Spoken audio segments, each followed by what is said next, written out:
I saw the musical Pippin on Tuesday, October 21st, which was its first night in Los Angeles, and then I saw it again on the 25th. Pippin is so great, and I recommend it to anybody who can see it while it's on tour. If you go to New York, anywhere you can see Pippin, go see Pippin. It is one of the most amazing shows I've ever seen. Not only because of the acrobats, but the story is really good too. For those who don't know, the show is about a group of actors who tell the story of Pippin, who is a prince who goes on to find a fulfilling life. And as he's trying to find this fulfilling life, he decides what is and is not right for him.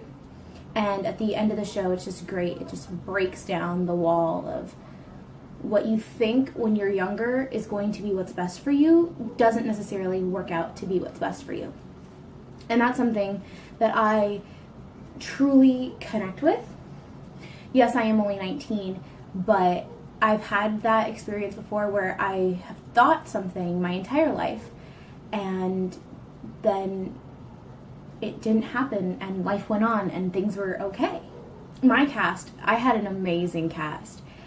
We had Matthew James Thomas, who was the Pippin in the 2013 revival on Broadway. He played Pippin, and he was phenomenal.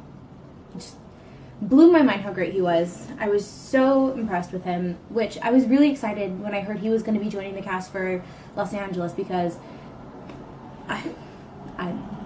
he's great. And then we had Andrea Martin as Bertha. And she won the Tony for this role in 2013. She's got a song called No Time at All. And in it, she's doing all these acrobatics and she's on trapeze. And the girl is 68 years old. And she is just hanging upside down and being held by this dude. And it's crazy how she's able to do this. I wouldn't be able to do that at my age. She's crazy. And I'm just like, no wonder she won the Tony. The entire time she was singing, I was like, you go, girl. You are phenomenal. Deserve that Tony. And I was really excited to see her because I'm a big fan of My Big Fat Greek Wedding and just her comedy before that. And my dad was really excited to see her. The first time I went during the night. I went the first night it was in Los Angeles. And she got a roaring standing ovation after her song. When I saw the matinee on the 25th, it was a Saturday matinee, she got a couple of people standing up for her, but nowhere near as many people standing up for her in the night audience, which makes sense because night audiences and matinee audiences are very different, and that's something I've realized because I've seen matinee shows and I've seen night performances. When I saw Wicked, I only saw matinee performances, but then I started going to night shows and I realized the energy is much different.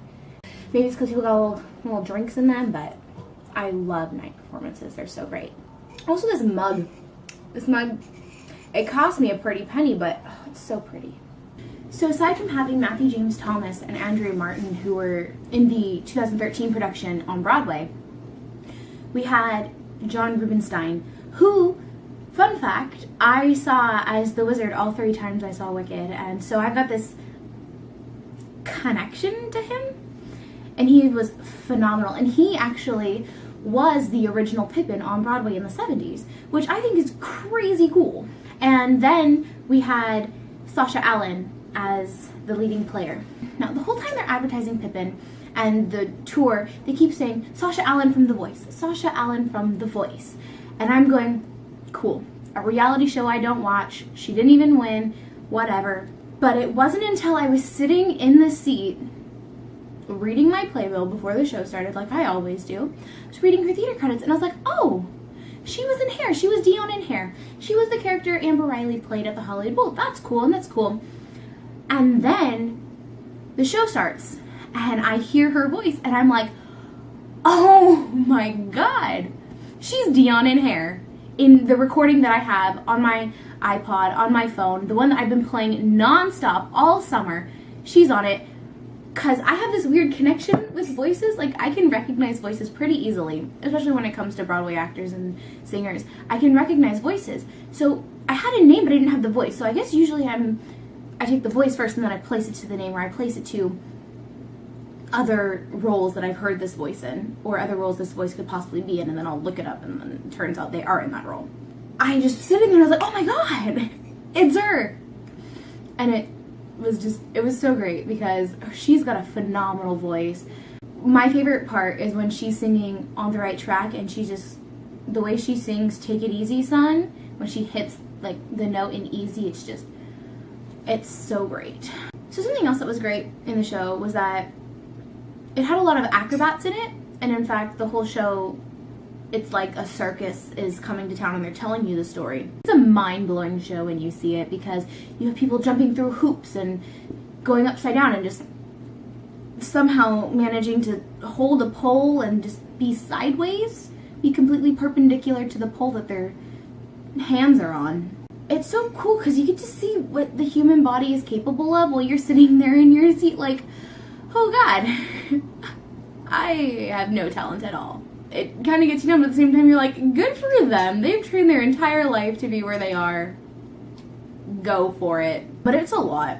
The acrobats, it can get a bit much at times. That's just my opinion. If you're going there to see all circus performers, then that's great. But if you're there to see the story being told, a lot of the times, or for me at least, the circus kind of gets in the way. But I just love the story of Pippin, because the way I see it is it's this boy who's just graduated school and he wants to do something fulfilling with his life, and so he goes out to try to find what's fulfilling. And so he goes out and he parties and he has sex with all these people, and he realizes that that's not what's gonna get him anywhere. And he ends up on a farm with this girl and her son, and he makes a connection to the son, and then he's realizing that he's not doing what he wants. So he tries to go back. He tries to rejoin the circus. And it's not until then that he realizes that he was completely fulfilled when he was on that farm.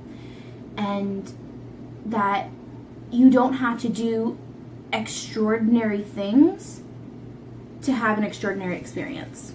That's when the leading player is like, strike down the set, tear the canvas down, we're going home. It's because the way I saw it was it's all a circus in his head, and that's when he realizes, that's when he becomes a full adult. So when he realizes that you don't have to live this big extraordinary life to be fulfilled.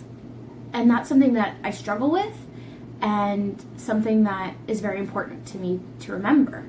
And so I'm so happy that I've seen this show twice, because it means so much to me, because it's something that I need to try to remember all the time. It's a phenomenal show, phenomenal music, phenomenal cast. I want to see it again, but I'm just so grateful and so lucky that I've been able to see it twice. I just really love Pippin. Pippin is probably my favorite show. I'm gonna go out on a limb, say it's my favorite show. That's crazy. I was wearing my Pippin shirt today, and I was like, I need to make a video about Pippin, because I need to remember how I feel about it years later. So, to simple joys. Bye.